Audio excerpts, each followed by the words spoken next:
Assalamualaikum warahmatullahi wabarakatuh. Alhamdulillah, wassalatu wassalamu ala rasulillah, Sayyidina Muhammad nursyad illallah, sirri wa sirri fi sirri la Allahu asma wal sifati. Asyhadu an la ilaha illallah wa asyhadu anna Muhammadar Rasulullah. Allahumma la ilaha illa antal awalu wal akhiru wa antal batinu was zahiru, la haula wa la quwata illa billah. Saudara-saudara yang saya cintai dan yang saya sayangi dimanapun berada, semoga senantiasa dalam bimbingan Allah Subhanahu wa Ta'ala, diberikan rahmat sehat jasmani dan rohani, rahmat panjang umur insya Allah, serta rahmat ilmu dan rahmat kesejahteraan dunia akhirat. Amin amin ya rabbal alamin. Pada kesempatan ini saya akan menanggapi satu pertanyaan tentang mengalami Tuhan. Ada salah satu atau saudara kita, salah satu pemimpin pondok pesantren, saya tidak menyebut namanya di sini, dan juga saya tidak menyebut pondok pesantrennya, yang bertanya, bagaimana cara mengalami Tuhan? Dan sekaligus beliau mengatakan tidak mungkin kita bisa mengalami Tuhan. Subhanallah. Saudara-saudara, kalau tidak salah ada 2 konten yang saya upload menjelaskan tentang mengalami Tuhan.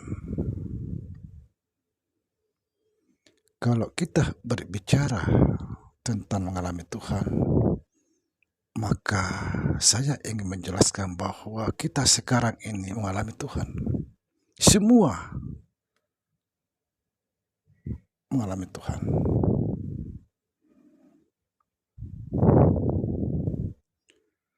Cuma saja, kenapa kita tidak merasakan? Karena kita belum sadar. Kita masih mimpi, masih tertidur. Akhirnya kita tidak bisa merasakan.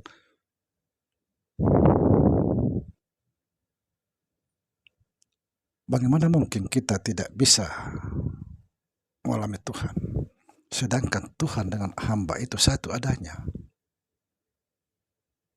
Seumpama garam dengan air laut, satu.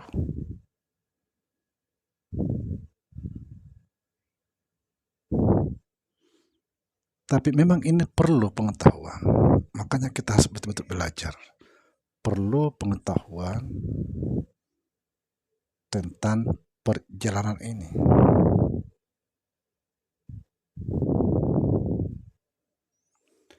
Saya kasih contoh, saudara. Ini pentingnya satu kesadaran,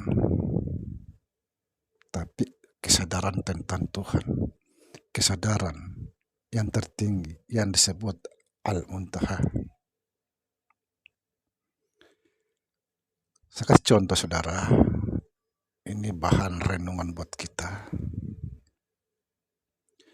Ketika kita pergi ke suatu tempat, naik mobil atau naik pesawat,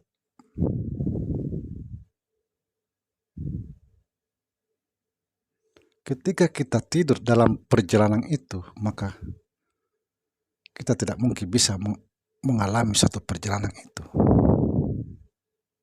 Karena kita tidur, kita tidak sadar. Tapi kalau kita selama dalam perjalanan itu, kita sadar, kita asik mengalami perjalanan itu. Begitu juga kita tidak mungkin bisa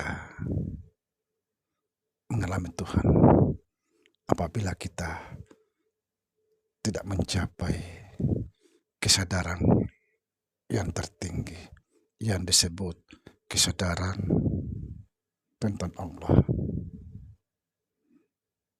Artinya apa?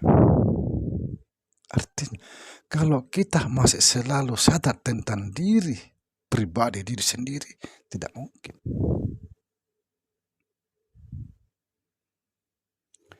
Itulah sebabnya guru-guru kita di dalam ilmu tasawuf, kita selalu dianjurkan menfanakan diri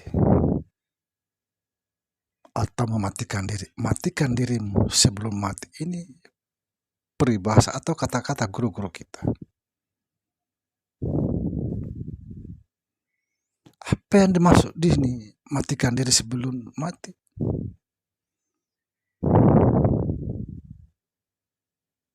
Hilangkan kesadaran tentang diri itu.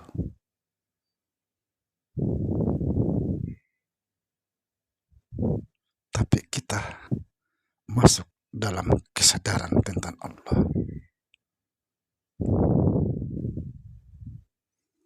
Siapa yang sudah sampai pada kesadaran tentang Allah, maka inilah orang yang sudah fana lalu dibangkitkan dalam keadaan mengalami Tuhan. Artinya tadinya dia sadar tentang dirinya, lalu dipanahkan semua itu, lalu masuk ke dalam kesadaran tentang Tuhan. Artinya apa? Orang yang sudah fana lalu dibangkitkan dalam keadaan mengalami Tuhan. Kapan kita fana? Ya sekarang ini.